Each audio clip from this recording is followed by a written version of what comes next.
Assalamualaikum warahmatullahi wabarakatuh. Salam guru penggerak. Saya Adi Darmadi, calon guru penggerak angkatan ke-7 Kabupaten Indramayu dari Unit Kerja UPT DSTN 1 Kedokan Kapus.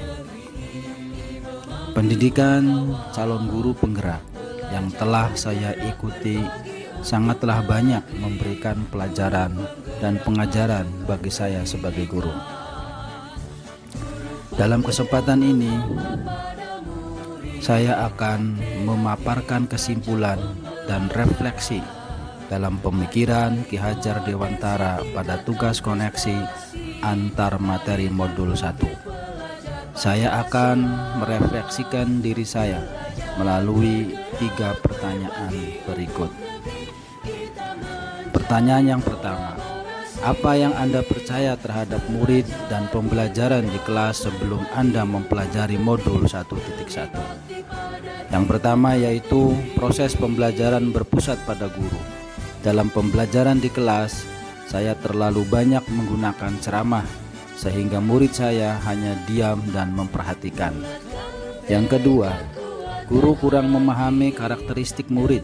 Saya cenderung masih menyamaratakan kemampuan anak dengan melakukan pembelajaran yang monoton tanpa memperhatikan perbedaan karakteristik murid di kelas.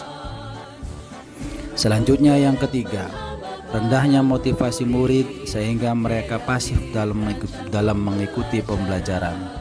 Saya sering merasakan ketika mengikuti pelajaran ada beberapa siswa yang terlihat lesuh dan kurang semangat, sehingga tidak bisa komunikasi dua arah dalam pembelajaran, dan pembelajaran itu pun menjadi tidak bermakna, bahkan tidak menyenangkan murid-murid. Yang keempat yaitu pembelajaran yang terfokus kepada ketercapaian KKM dengan mengutamakan aspek kognitif saja.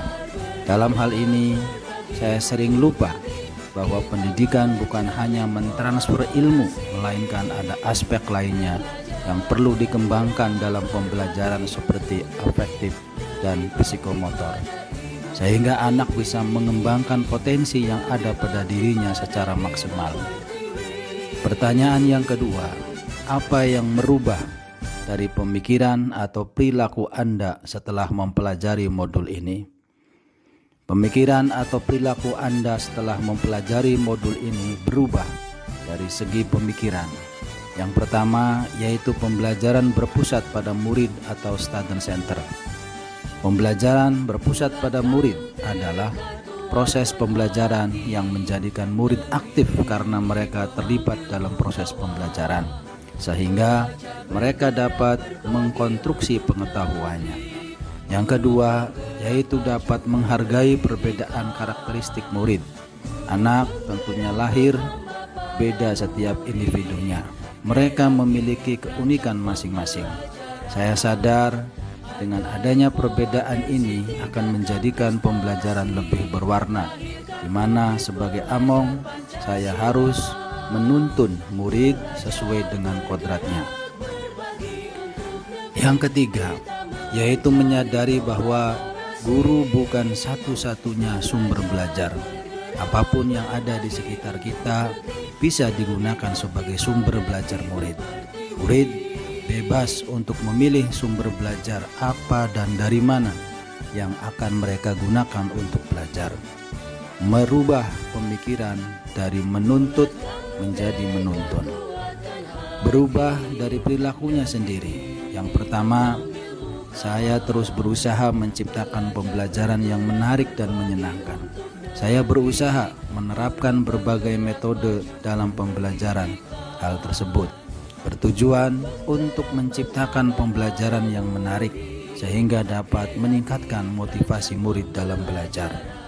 Yang kedua, yaitu memberi kebebasan kepada murid untuk menyelesaikan tugas sesuai dengan minat, bakat, dan kreativitasnya masing-masing.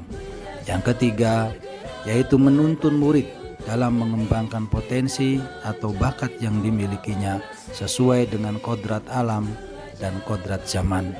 Lalu kegiatan observasi, wawancara, dan pendekatan secara personal Guru akan tahu potensi dan bakat yang dimiliki setiap murid, sehingga mampu menuntun perkembangan potensi dan bakat secara maksimal.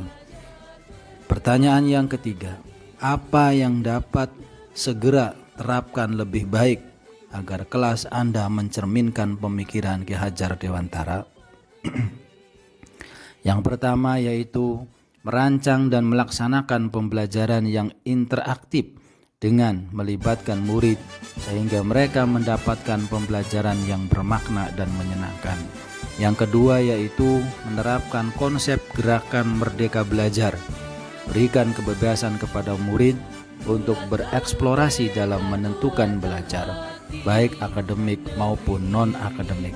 Guru tidak lagi menjadi sumber utama, namun guru harus kreatif agar murid bisa dibimbing dan diarahkan sesuai dengan kodratnya. Yang ketiga yaitu pembelajaran yang mengutamakan aspek budi pekerti. Pembiasaan yang baik akan selalu saya teladankan kepada murid supaya mereka menjadi pribadi yang baik. Dan yang terakhir yaitu pembelajaran yang sesuai dengan kodrat alam dan kodrat zaman, mendidik sesuai kodrat alam yang dimiliki anak supaya mampu memberikan tuntunan dan perlakuan sesuai dengan karakternya sehingga pembelajaran lebih menyenangkan, kemudian tetap terbuka dan selalu mengikuti perkembangan zaman yang ada, namun tidak bertentangan dengan nilai-nilai kemanusiaan, konteks sosial budaya yang ada. Nah, dengan demikian kesimpulannya, pendidikan adalah menuntun anak sesuai minat dan bakatnya. Kemudian pendidikan sejatinya adalah berhamba pada anak. Pendidikan yang humanis dengan konsep sistem Among, memberi teladan, membangun motivasi, dan memberi dorongan. Dan perlunya penanaman budi pekerti yang baik untuk pendidikan. Demikian, wassalamualaikum warahmatullahi wabarakatuh.